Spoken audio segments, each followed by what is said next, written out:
לעצב אירוע, מההתחלה שלו ועד הסוף.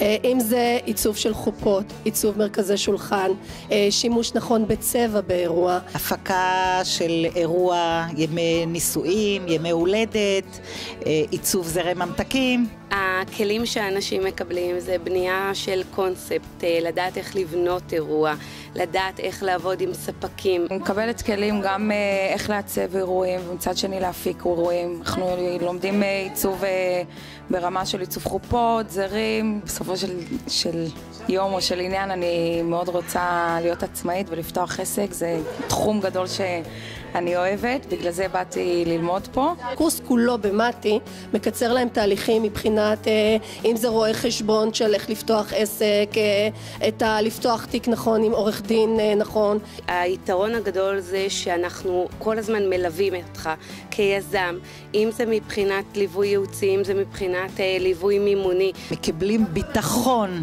שזה קביים לקידום העסק. יש לנו פה צוות שהוא נותן לנו רעיונות וטיפים ולפתח את היצירתיות שלנו.